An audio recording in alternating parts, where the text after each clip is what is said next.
vou comentar ten que ver co anuncio que fixo o goberno local na prensa dunha prolongación de 150 metros do paso subterráneo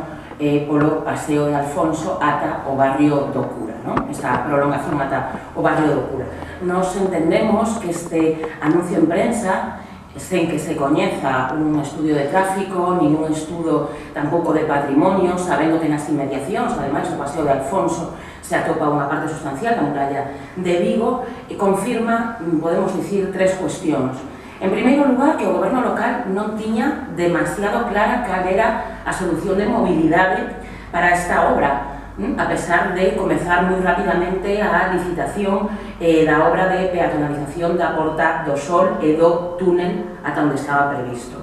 En segundo lugar, creemos tamén que segue sen ter demasiado claro agora que o que vai facer, porque este anuncio implica unha reformulación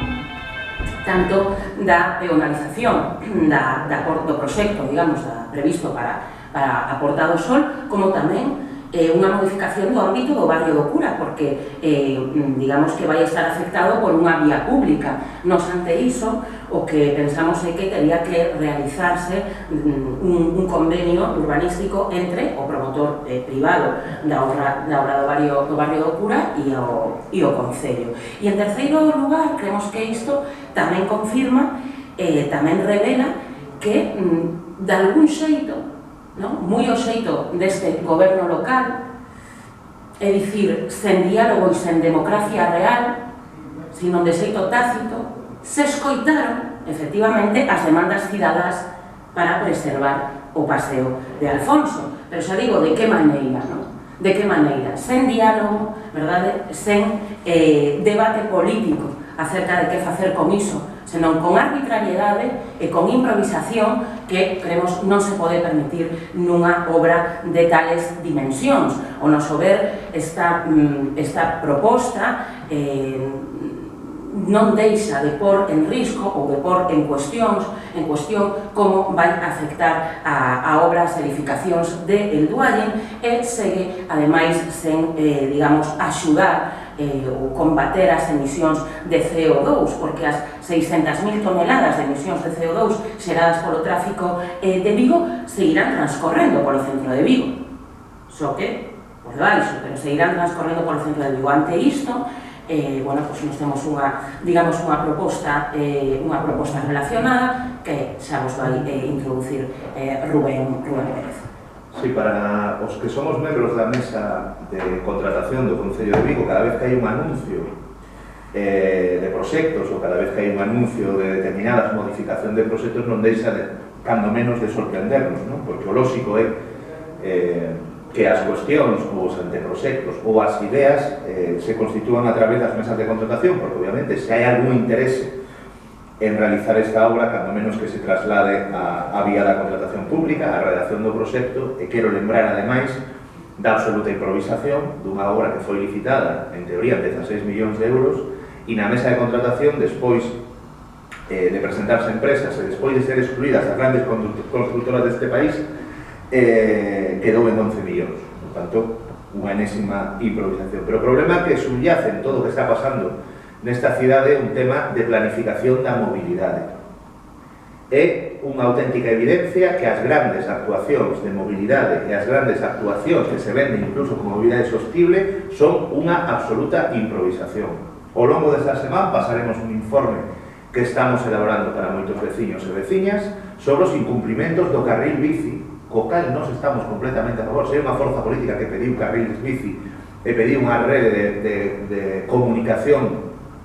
en mobilidade sostible, fomos nós. De feito, hai un proxecto elaborado por enxeñeiros moi ben documentado que establecía un sistema radial que non nos parecía interesante, e en vez diso se improvisa un carril bici que para nós cumple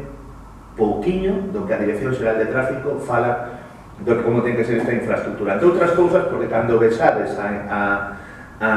recomendación da DGT para os apeadeiros das paradas de autobús, veredes que o que se fixo é como así es el apeadero cuando lo ves en AliExpress, y así es como te llega al Concello de Vigo, porque non se parecen nin no branco dos ollos. Pero como falaremos disso, queremos tamén dar unha solución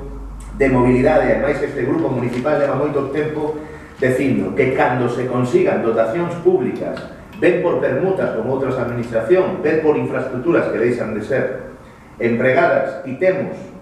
vamos a ter, no caso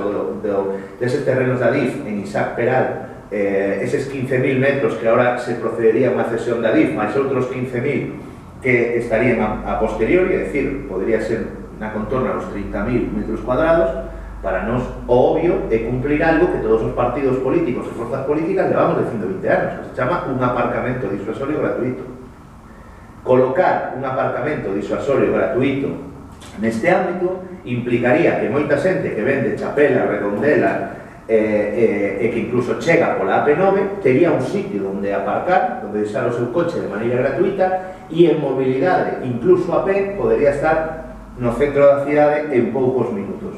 Sabemos que os aparcamentos disuasorios non se fan por unha conveniencia coas operadoras privadas dos aparcamentos privados no centro da cidade e por esas cláusulas leoninas que no seu día se suscribiron tanto por Abel Caballero como por Corina Porro, que aquí tanto monta como monta tanto en como se decidiu que se facían esas concesións, e por lo tanto a non nos parece que se a Xunta de Galicia e o Concello foran quen de cumplir determinadas cuestións, tanto a Xunta de Galicia cando dixo que cando desapareza a estación de autobuses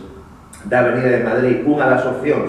que se plantexaba un aparcamento disuasorio gratuito, e se o Concello de Vigo entender esta proposta como unha proposta tamén na órbita do Partido Socialista decía cando era oposición, incluso en algún momento cando era goberno, teríamos 2 aparcamentos disuasorios gratuitos que, polo menos, sería preventivo para que moita xente non metera os seus vehículos no centro da cidade, que calquera persoa que queira ter unha tarde inteira ou un día inteiro ou unha mañá o seu vehículo no centro da cidade, a única opción que ten en mobilidade, toda vez desapareceron as plazas de zona azul no centro, prácticamente en moitas das calles humanizadas, pois é gastar os 5, 6, 7, os 11 e pico euros diarios que custa un aparcamento privado. Nos creemos que esos 30.000 valen perfectamente para facer esa infraestructura disuasoria que levamos moito tempo reclamando. E a partir de aí, estudios de mobilidade, vamos a sacar o transporte público outra vez a concurso, e non pasa nada, porque dentro deso exista unha lanzadeira que conecte esos aparcamentos gratuitos con puntos sensibles da cidade para mobilidades cando menos rápidas, porque senón estamos peatonalizando unha cidade sen ningún tipo de estudio de mobilidade, e iso non o fai ninguén. Cando se peatonalizou Bruselas non se fixo como obviamente se pensa, que da noite a mañán cortamos o tráfico e os vecinos se enteran de que non, senón que se fixeron estudios serios e rigurosos de mobilidade, se falou coa veciñanza antes de facer o proxecto, se fixeron tamén simulacións de caudal de tráfico, eso pois son as cidades avanzadas. As cidades avanzadas estudian o seu tráfico, elaboran criterios de sostenibilidade e non convirten as cidades en ratoneiras improvisadas, porque ademais este grupo municipal sabe que non existen estudios de seguridade e mobilidade de determinadas infraestructuras porque as pedimos e non se nos dá. E se a un concelleiro non se dá unha información, ou ben é que esa información non existe, ou ben é que algo se quere ocultar. Terceira vez que pedimos os informes de seguridade, algúns informes de mobilidade que nunca sistemáticamente se nos dan. E para nós é unha boa nova que unha empresa pública como a DIF nos dé estos 30.000 metros cuadrados, pero para nós é a ubicación absolutamente imprescindible dun aparcadoiro disuasorio no centro da cidade.